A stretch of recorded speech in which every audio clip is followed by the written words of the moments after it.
always assumed that I'm from the East Coast because of how I talk and everything, my swag and everything like that.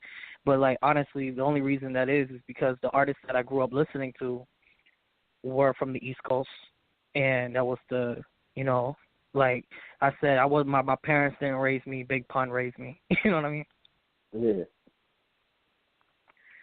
But yeah, it is what it is. But I'm pushing what I'm doing. I'm working on my album right now called Dog Vadio.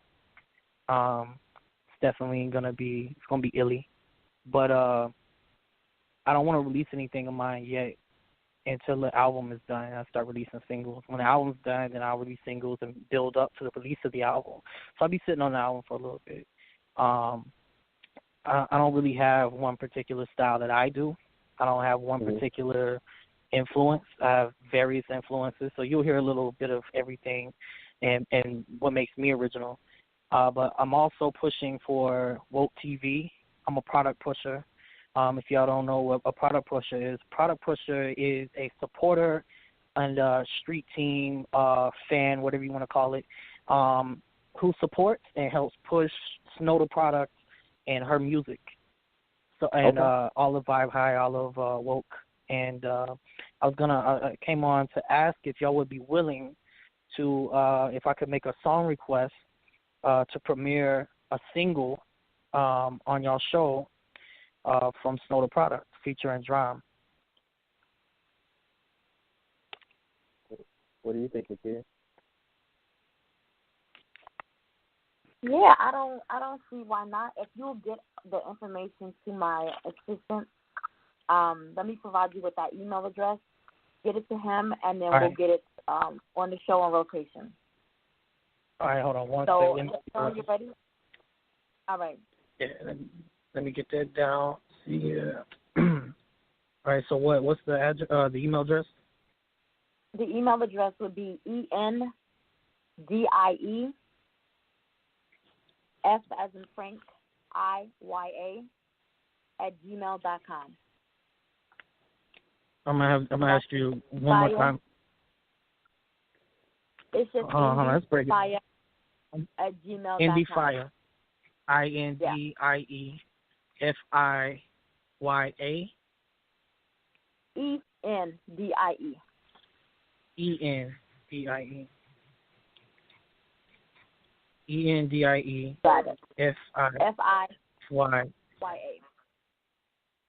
@Gmail. @Gmail. Gmail.com. All right, I'm gonna ask one more favor. If that's all right. Go ahead. Y'all mind if I spit a little something for the promo for the upcoming album? Go ahead. Man. No, by all means, go for it. All right, word. Yo, this the type of heat to make the bird hot. Witness the fire that burn the eye like stoves, making the bird rocks. Thirst for the first stop, murk in the verse, locked them in the church block. The emergency first, watching my herd flock. My birth was the worst part of the saga that created the third option. They gurgling the word cock till it fit away to my girl flop. Crime scene tape, I'ma leave taste, money gone in the speed chase, but the purse drop. Mighty Combs want a turf cop, but I'm alone in the dirt plot. That I mean, it's a thug talk. 9mm me in the gun, cock head looking like somebody puss pop, feeling your shrug off, bodies get drug off. Took the Mac in the lunchbox, so the rug off the bridge in the hut sign. Bitch, you had to come up, this is not a for discussion, switch the matter to the man, had his cousin with a mask made from the skin of my victims. I'm in living conditions, authors in the program for risen, but I'm an injured with decision, no premeditated sense with the murder these bitches from the family that I envision. Detectives asking the aliens with DNA saying in the back of the Mercedes with pick away to escape the strip. Sobriety favoring, never me, I got too many, I'm catering. Anger, they never get to play with the toys again and use the bodies to toss them like crazy chicks. Cage me in, no matter what day it is. Holiday will never remain a kid who police already done in the way with, bitch. It's more than me, a sorcery, a torture scene. The Lord of Demon, corporate greed couldn't afford this scheme to torment me. Should have quarantined to 43 portions, sleep for the morbid decent, make me sick. Ooh. A little sample. Yeah. I definitely hear the big fun in there. I definitely hear that. Appreciate that, man. So, how did you find out about the show? What I do is I go on Blog Talk, and on a couple of things like this. I go on Blog Talk, I'll go and I'll search, and I'll see podcasts and stuff like this, and I'll just call in and be like, hey yo, I have a little weirdness about me. I'm kind of weird, So, like, I'll call in, I'll be like, yo, like, anything that says hip-hop next to it, I'm going to call that shit. I'm be like, yo, like, what's good? We'll talk about the topic, whatever. But at the same time, I'll be like, yo, let me spit some shit. And then once I drop that and blow their wigs back for a minute, they got to dust it off, put it back on. And they're like, yo, let's talk. And that's like my marketing strategy in a way, because I've done it before. Well, Crunchy Black from 3 6 Mafia was actually on one of the shows, Unsigned Hype. And, man, I came in and I did some stuff on there. And I guess, like, some shit kind of went down with that, actually, because I went on another night drunk as fuck. Yeah, I was a little bit lit. But what happened was ended up becoming kind of a situation where I was like, yo, they wanted me to sign with this label or distribution or something. And I said, yo, that's cool and all. But at the same time, I still, like, if I'm going to get signed to anybody, it's going to be with Woke, because that's what I believe in. That's who I believe in the most, is Snow. So if I'm going to sign anybody, it's going to be either Woke or Strange Music or Tech Nine. That's the only people that I'll accept a contract from. So they're like, well, if you're going to, ride with our label and you're going to just leave our label to go to a different label, then we don't want you with us. Why would I waste our time? I'm like, but if it's for distribution, then you're still going to make money off of any album that I, put out. You know what I mean? Obviously, you believe, if you believe in me enough to make an album, to put it on your distribution and release that for a contract for one album or maybe even 2 albums, and that shit drops and it's fire and it makes the money, then what are you losing? Your investment in that made you money. So, like, it became a big ordeal. Yeah, what they say. So, and they didn't want fucking with it. They weren't fucking with the idea of me going to another label. They didn't like it. I mean, it's all good. I mean, it's wavy. But at the same time, it's like, what do you expect me to do? Like, these are my influences. These are my idols. These are the people that, I'm a soldier for. I'm a soldier for my people, my raza, at the end of the day. But at the same time, this is my raza. You know what I mean? Like, they put on for the Latinos. They put on for us.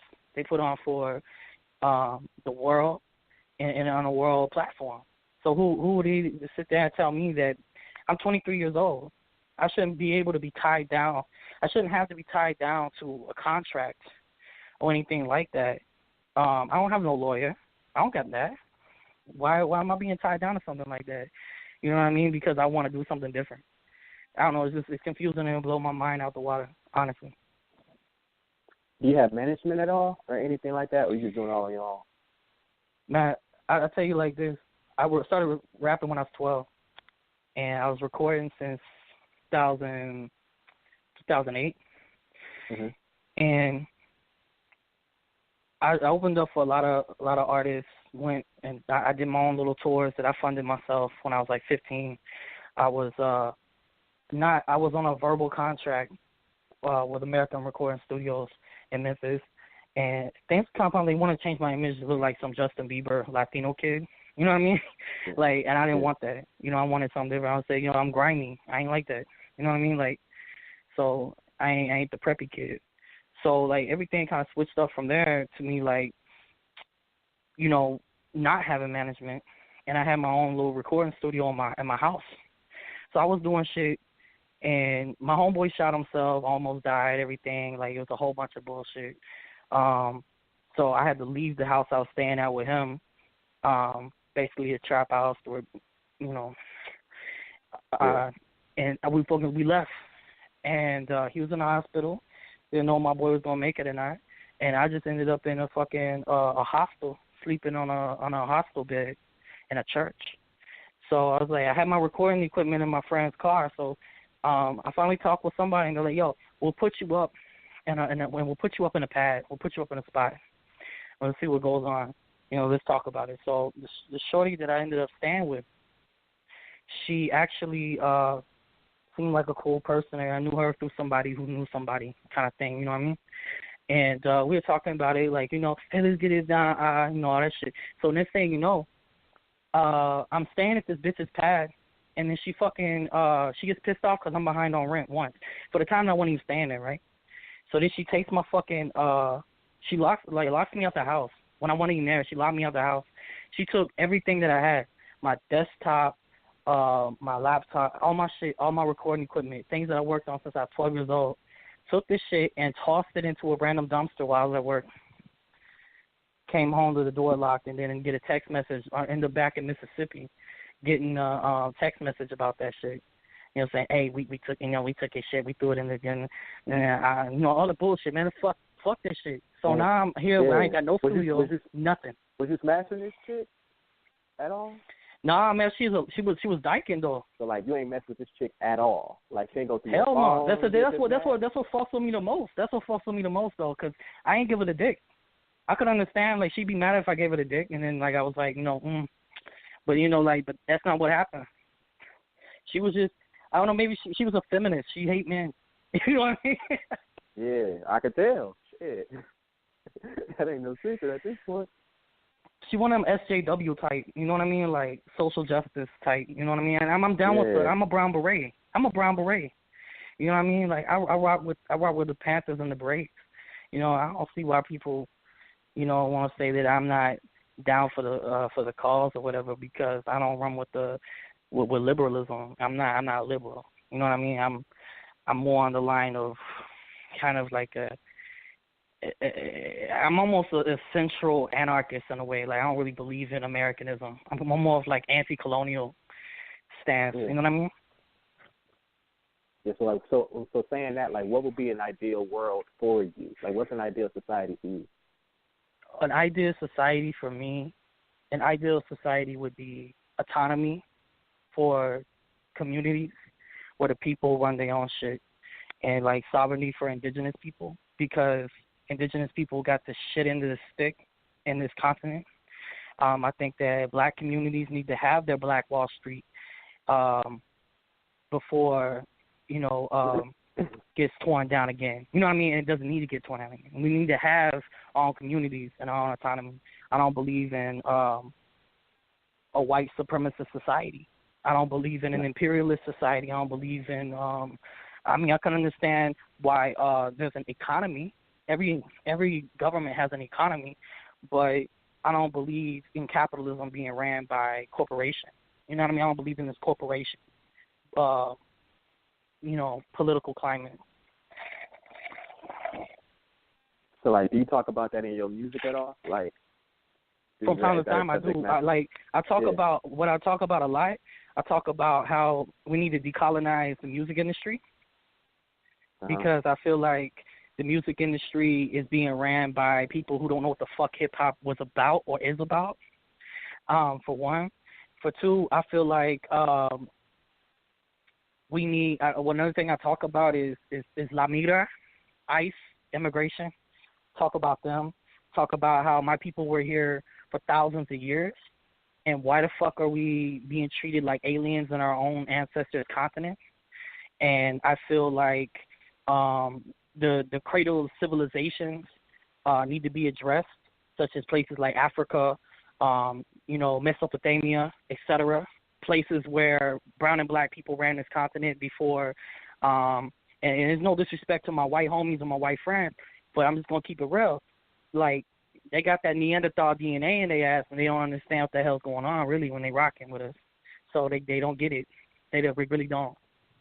Oh man, I don't know, because it's like they're not affected. You know what I'm saying? I think like that's the biggest thing. Like, I think until the unaffected care as much as the affected, there won't be any real change. That's my personal opinion. I mean, they affected. I will say this: they affected by poverty, but they're aiming the finger at the wrong people. They're aiming the finger at brown and black people, because that's what Fox News tells them to point the finger at it. Really, they voted for this motherfucker who was a maniacal billionaire who wants to run the world based on his ideas of corporate gain and his ideas of business. But, he's a racist, misogynistic asshole. But at the same time, it's like, white people are affected and by financial classism. We're talking classism at that point. But when it comes to racism, white people ain't facing shit when it comes to that. That's just my take on it. And there is no reverse racism. I want to just go ahead and say that. I'm tired of motherfuckers saying reverse racism, this and that. And Kanye, motherfucker, man, oh my God. Y'all got me started. Kanye, what the fuck, bro? All right, so Kanye, he made